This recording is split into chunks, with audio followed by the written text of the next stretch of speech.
귀한 찬양 감사합니다. 오늘 우리 주님의 성탄을 기념하는 우리 귀한 절기를 함께 보내고 있습니다. 우리 그 어떤 장소보다도 또 그 어떤 사람보다도 우리 주인공으로 오신 예수님께서 가장 기뻐하시고 또 그 예수님을 구주로 믿는 우리에게 가장 큰 기쁨과 행복이 임할 수 있기를 주님의 이름으로 축복합니다. 우리 옆에 분들하고 한번 인사합시다. 즐거운 날입니다. 좋은 날입니다. 구주 예수님께서 나를 위해서, 옆에 분 보면서 당신을 위해서 탄생하셨습니다. 아멘. 메리 크리스마스입니다. 네, 감사합니다. 여러분, 우리가 이제 12월 25일을 성탄절로 함께 즐기고 있는데 이 성탄절기가 여러분 어떻게 시작되었는지 혹시 아십니까? 아니, 12월 25일 예수님 탄생하신 날 아닌가요? 그런데 어떻게 시작되었느냐니요, 예수님 탄생하신 날을 다 사람들이 알고 시작했겠죠. 자, 그런데 사실 성탄절은 원래 초대교회 시기에는 없었던 절기였습니다. 1, 2세기 동안 활동했던 이 교부들, 그들의 저작에 보면 예수님의 탄생일을 기념했다라고 하는 내용들이 등장하지 않기 때문입니다. 대신에 초대교회가 관심을 가졌던 것은 예수님의 사역, 예수님의 고난, 예수님의 죽으심과 부활, 이것이 그들의 주된 관심사였죠.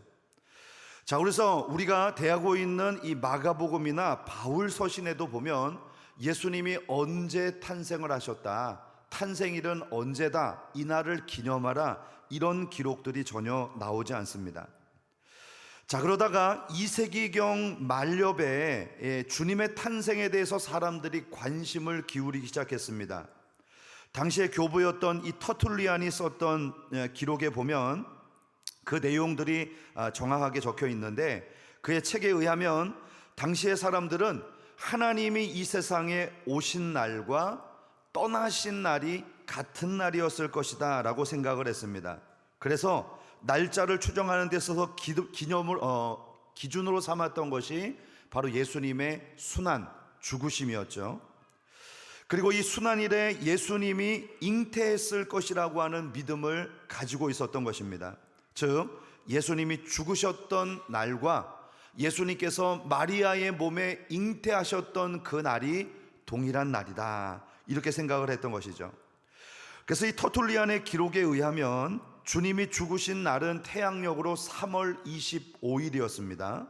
그래서 그 날을 잉태일로 삼으면 예수님의 탄생은 그로부터 9개월 후가 되기 때문에 12월 25일이다, 이렇게 결정이 된 것이죠. 자, 이때부터 서방교회는 12월 25일을 성탄절로 지키게 되고, 동방교회는 이보다 조금 늦은 1월 6일을 탄생일로 지키다가 이것이 12월 25일로 통합이 된 것입니다. 자, 결론을 말씀드리면 예수님께서 나신 정확한 날에 대해서 성경은 침묵하고 있다는 사실입니다. 그리고 당시의 여러 기록들에 의해서 현재의 날로 지키게 되었다는 것이죠. 자, 이렇게 2000년을 지켜온 성탄절은 오늘로서 2019번째를 맞이하고 있습니다. 제가 서두에 이 성탄절기에 대한 말씀을 먼저 드리는 것은 이 성탄절의 날짜를 가지고 문제를 삼는 사람들이 종종 있기 때문이죠. 자, 예를 들면 12월 25일이라고 하는 날짜는 고대 시대에 태양신을 숭배하던 자들이 지켰던 절기다. 그래서 이 크리스마스의 절기는 고대 태양신을 숭배하던 사람들의 그 절기에 기원한다라고 주장하는 사람들이 있는 것입니다. 또 다른 한 부류는 바로 예수님의 탄생일을 정확하게 알 수 없기 때문에 성탄절을 지키는 것은 의미가 없다, 그래서 그 날짜를 정확하게 아는 것이 중요하다, 이렇게 하면서 이 절기를 폄하하는 사람들이 있는 것이죠. 자, 그러나 저는 정확한 날짜를 아는 것보다 그 날의 진정한 의미를 기억하고 기리는 것이 훨씬 더 중요하다는 생각을 합니다. 자, 오늘 여기 계신 분들 중에 혹시 자신이 진짜 태어난 날짜와 실제적인 지금 지키고 있는 생일이 다른 분들 있죠? 있으시죠? 뭐 내 생일이라고 철석같이 믿고 있는 분들도 사실 어머니 아버지가 25일이었더라 6일이었더라 아이 몰라 25일로 해. 그래갖고 날짜 신고했으면 뭐 그날로 지키는 거죠. 라오스를 가봤더니요, 라오스 사람들의 대부분은 자기 생일을 몰라요. 부모가 생일에 대한 개념이 없어가지고 언제 태어났는지 자기가 몇 살인지조차도 모르는 거예요. 자, 그러면 한번 제가 여쭤보겠습니다. 생일의 날짜를 정확하게 모른다고 그 사람의 존재가 의미가 없는 것일까요? 생일 날짜를 모르니까 그 사람 생일은 그냥 없는 걸로 치부하고 그냥 넘어가면 되는 것입니까? 어떻습니까? 사실 그 사람의 생일이 있기 때문에 그 사람의 존재 가치가 있는 것이 아니라 그 사람이 소중하기 때문에 그 생일이 의미가 있는 것이죠. 우리 예수님도 바로 탄생일은 정확하게 있지만 성경이 그것에서 침몰하기 때문에 우리가 정확하게 몇 월 몇 시다라고 할 수 없지만 오늘 예수님의 탄생의 의미가 너무 소중하기에 우리는 매년마다 이 12월 25일을 절기로 지키며 우리 주님의 나심을 기념하고 있는 것입니다. 저는 오늘 이런 의미를 우리가 기억하면서 오늘 목자들에게 처음 나타나셨던, 그리고 그들의 경배를 받으셨던 예수님의 탄생에 대한 이야기를 함께 나누려고 합니다. 먼저 오늘 우리가 본문에서 주목해야 될 내용은 주님의 오심을 가장 먼저 목격한 사람들이 목자였다는 것이죠. 8절 말씀을 보시기 바랍니다. 그 지역의 목자들이 밤에 밖에서 자기 양떼를 지키더니. 자, 성경은 그 기록의 목적이 항상 우리에게 무엇인가를 알려주기 위한 것이었습니다. 하나님께서 자기 백성들에게 어떠한 것을 말씀하시기 위한 목적을 가지고 분명히 이 성경이 기록되었다는 것입니다. 자, 그런데 예수님께서 탄생하시던 날을 잘 생각해 보십시오. 세상에 수많은 사람들이 있었습니다. 자, 그런데 예수님께서 탄생하시던 그 밤에 실제로 예수님을 뵙고 경배한 사람들은 목자들이 유일하다는 사실입니다. 물론 성경의 기록에 보면 동방박사들이 아기 예수님을 찾아와서 경배한 내용이 기록되어 있지만 사실 이 동방박사들의 방문은 아기 예수님이 탄생하신 직후가 아니라 적어도 2, 3년이 지난 이후였다는 것을 많은 성경학자들이 이야기하고 있습니다. 그러므로 예수님이 태어나시던 그날에 예수님을 목격하고 경배를 드린 유일한 사람들은 바로 이 목자들이었다는 사실이죠. 자, 그러면 세상에 수많은 귀족들과 부자들이 많이 있었을 때인데 왜 하나님은 그들에게 알리지 않으셨을까요? 아니, 유대 땅에 얼마나 율법의 학자들이나 바리새인들이나 대제사장, 서기관, 예수님의 탄생을 기다리는 수많은 성경과 관련된 종교인들이 있었을 텐데 왜 그들에게 알리지 않고 예수님은 유일하게 목자들에게 나타나신 것일까요? 오늘 우리가 이 의미를 함께 살펴보면서 주님의 탄생이 어떤 의미를 가지고 있는가를 살펴보려고 하는 것입니다. 여기에는 중요하게 세 가지 의미가 있습니다. 첫 번째는 예수님께서 바로 우리의 목자장이 되시기 때문입니다. 베드로전서 5장 2절에서 4절은 이렇게 말씀합니다. 너희 중에 있는 하나님의 양무리를 치되 억지로 치지 말고 하나님의 뜻을 따라 자원함으로 하며 더러운 이득을 위하여 하지 말고 기꺼이 하며 맡은 자들에게 주장하는 자세를 하지 말고 양무리에 본이 되라. 그리하면 목자장이 나타나실 때에 시들지 아니하는 영광의 관을 얻으리라. 오늘 베드로가 이 말씀을 주는 것은 교회 안에서 양떼들을 섬기고 치리하는 장로, 이 목자들에게 주시는 말씀입니다. 자, 그런데 바로 이 섬김의 직분을 가리켜서 양무리를 치는 것에 비유하고 있는 것입니다. 그리고 이 일에 대한 당위성이 예수 그리스도께서 바로 우리의 목자장이 되시기 때문이다 라고 그렇게 이야기하고 있는 것이죠. 자, 그렇기 때문에 이 말씀에 의하면 예수님이야말로 참 목자요 목자의 장이시며 목자 중에 목자다라고 할 수 있는 것입니다. 이 외에도 성경은 예수님을 목자로 비유하신 구절들이 종종 등장을 합니다. 요한복음 10장 11절과 12절 나는 선한 목자라 선한 목자는 양들을 위하여 목숨을 버리거니와 사꾸는 목자도 아니요 양도 제 양이 아니라 이리가 오는 것을 보면 양을 버리고 달아나나니 이리가 양을 늑탈하고 또 해치느니라 이렇게 말씀했습니다. 히브리서 13장 12절에도 양의 큰 목자이신 우리 주 예수라고 표현하고 있고요.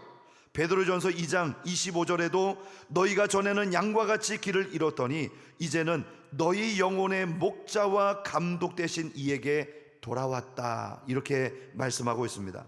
이렇듯 성경은 우리에게 참 목자가 누구이신지를 보여주고 있습니다. 자, 이런 맥락에서 우리가 생각을 해본다면 예수님께서 탄생하시던 그 밤에 목자들에게 그 탄생을 알리시고 그들에게 경배를 받으신 것은 결코 이상한 일이 아닌 것이죠. 예수님이 참 목자이시기에 목자의 우두머리가 되신 이 예수님을 향하여 당시에 양을 치던 목자들이 경배했던 것은 당연한 것입니다. 오늘도 우리가 한번 생각해 봅시다. 예수님께서 교회의 머리가 되시고 여전히 우리의 목자가 되셔서 양된 우리를 치고 계시고 인도하신다는 사실을 믿으십니까? 그렇다면 우리 목자의 우두머리가 되신, 교회의 머리가 되신 예수님을 우리가 양으로서 찬양하고 경배하는 일은 당연한 일인 것입니다. 두 번째로, 오늘 말씀 중에 우주의 왕이신 예수님께서 태어나시는데 그 태어나시는 과정을 보면 아주 낮은 신분으로 오고 계시다는 사실을 보게 됩니다. 자, 그러므로 목자들에게 나타나신 두 번째 의미는 바로 예수님의 낮은 신분으로 이 땅에 오심을 보여주기 위한 것이죠.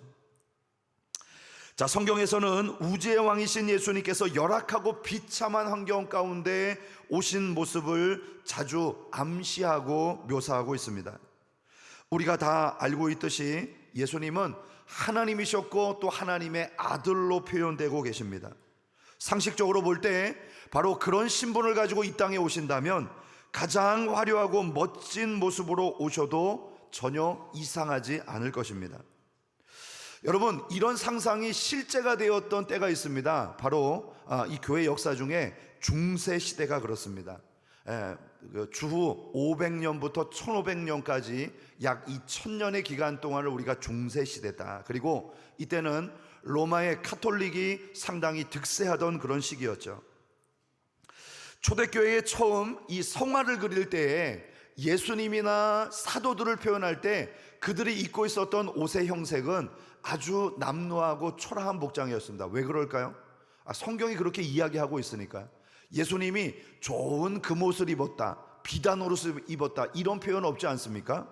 사도들이 가장 화려한 옷을 입고 마치 사제들이 입는 것처럼 그렇게 멋진 가운을 입었다, 이런 기록이 없지 않습니까? 그래서 초대교회의 처음 화가들은 예수님을 또 사도들을 표현할 때 그렇게 좋지 않은 복장을 그렸습니다. 자, 그런데 이것이 중세 시대로 넘어가면서 점점 평상복을 입은 사도들의 모습이 화려한 옷을 입은 사람의 모습으로 표현되었습니다. 왜 그럴까요? 로마 교회에서 이 사도들은 사제와 교황과 동일시되기 때문에 사제들이 화려한 옷을 입고 있는데 예수님이나 제자들의 형색이 초라하면 안 되잖아요. 그래서 바로 그렇게 그려냈던 것입니다. 결국 중세 후기의 로마 교회에는 베드로의 그림을 그리면서 베드로는 머리에 금관을 쓰고 손에는 금호를 들고 가장 화려하고 멋진 옷을 입은 그런 사도 중의 사도, 그리고 초대 교황의 모습으로 표현되고 있습니다. 이것은 바로 당시의 종교 지도자들의 탐욕과 사치가 만들어낸 예수님과 제자들의 모습이었던 것이죠.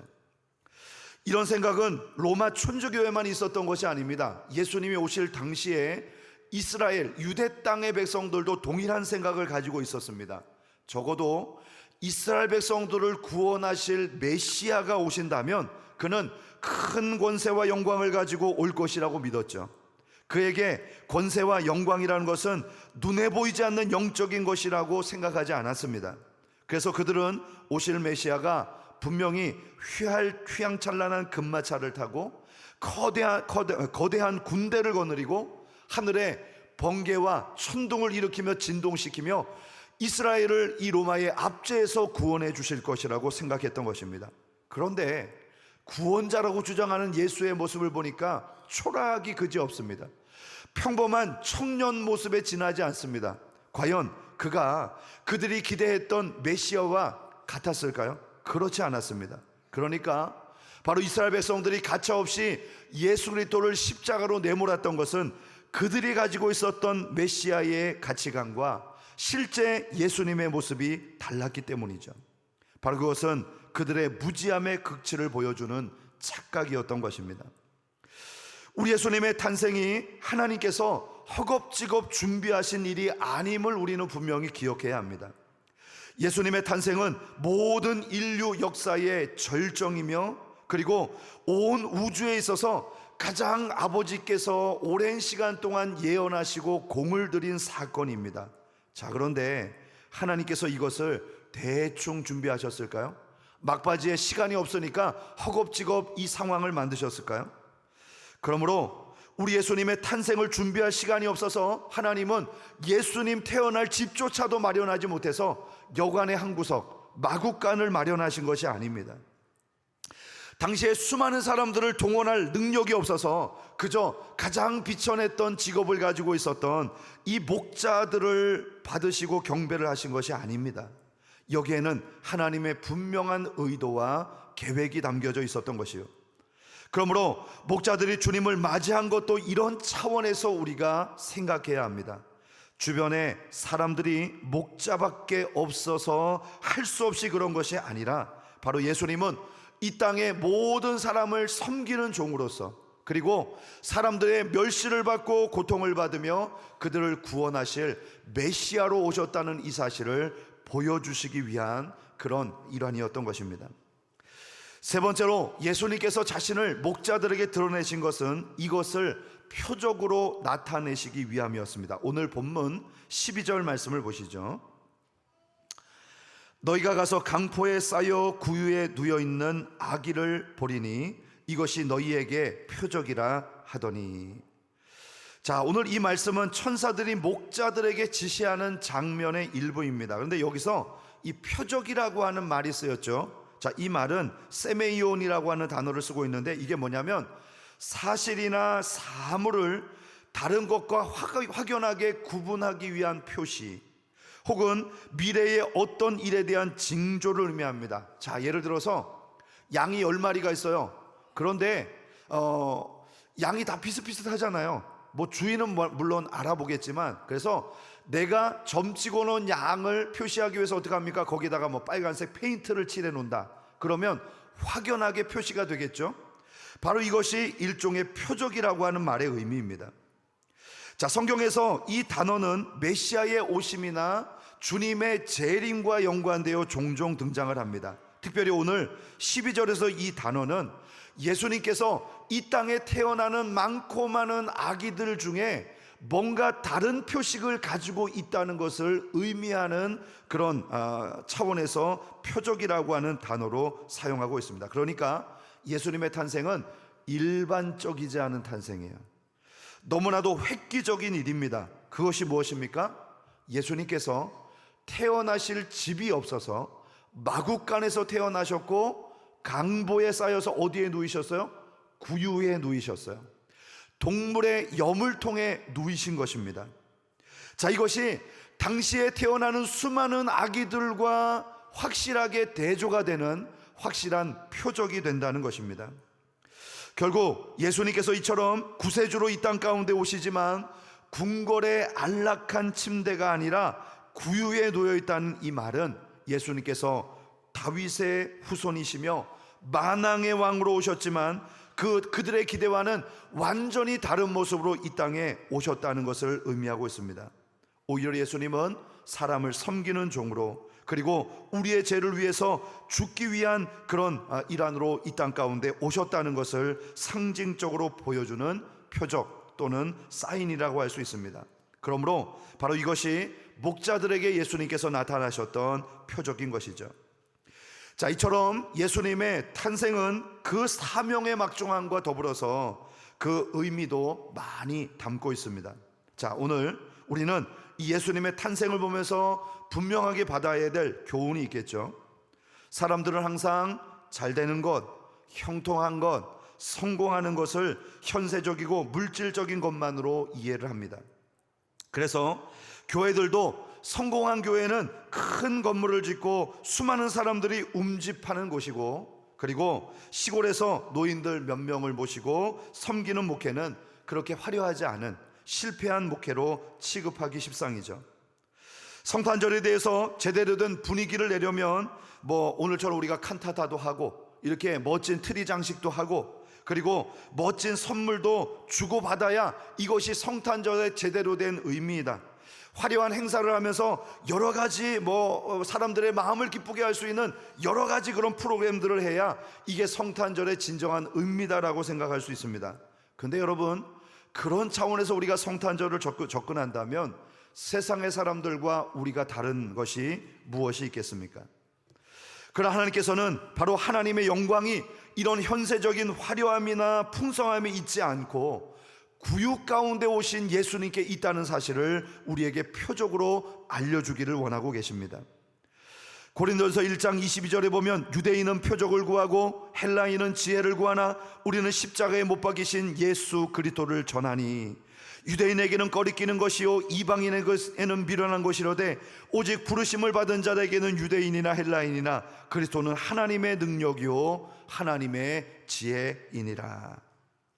성경은 우리에게 예수 그리스도의 비천하고 초라한 탄생, 그리고 천한 목자들로부터 문안을 받으신 이 탄생을 통해서 하나님께서 정작 중요하게 여기고 계시는 것이 무엇인가를 가르쳐주고 계신 것입니다. 그것은 현세적이거나 물질적인 것이 아니라는 것을 알려주시는 것입니다.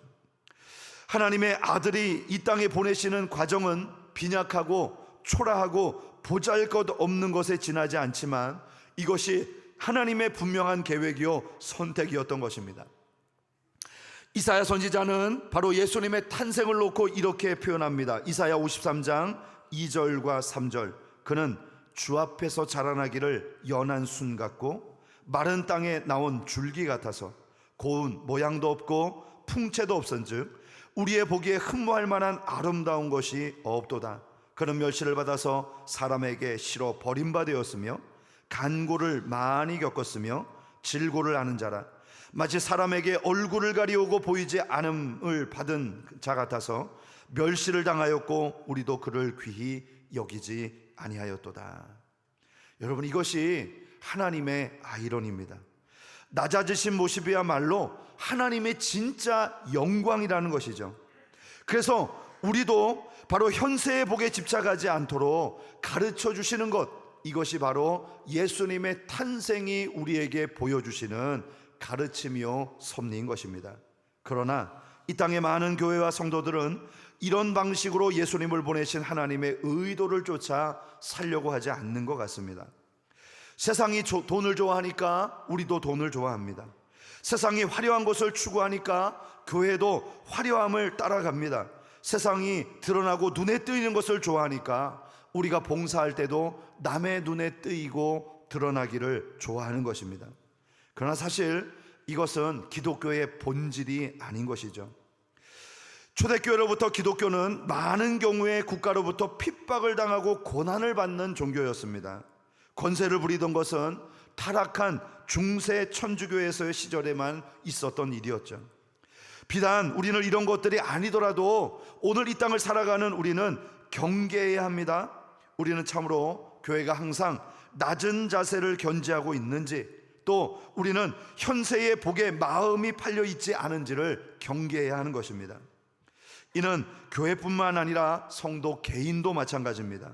비단 이런 것들이 아니더라도 우리는 우리의 삶 속에서 날마다 우리의 낮아짐을 점검하고 주님의 뜻을 따라 살아가는 삶을 살아가야 할 것입니다. 자, 오늘 우리는 예수님께서 목자들에게 나타나셔서 보이셨던 그 진정한 탄생의 의미를 함께 나누었습니다. 그 첫 번째는 예수님께서 우리의 목자장이 되시기 때문입니다. 목자가 그 양떼를 어김없이 인도하고 보호하고 지켜주는 것처럼 오늘도 예수님은 우리 인생의 보호자요 인도자가 되시는 줄로 믿습니다. 두 번째로 예수님이 목자들을 첫 증인으로 선택하신 것은 예수님의 낮아지심의 모습을 보여주시기 위함입니다. 우리 또한 예수님의 겸손을 따라 화려하고 탁월한 것을 추구하는 세상의 정신을 뒤로하고 예수님의 낮아지심을 따라가는 하나님의 사람이 되어야 할 줄로 믿습니다.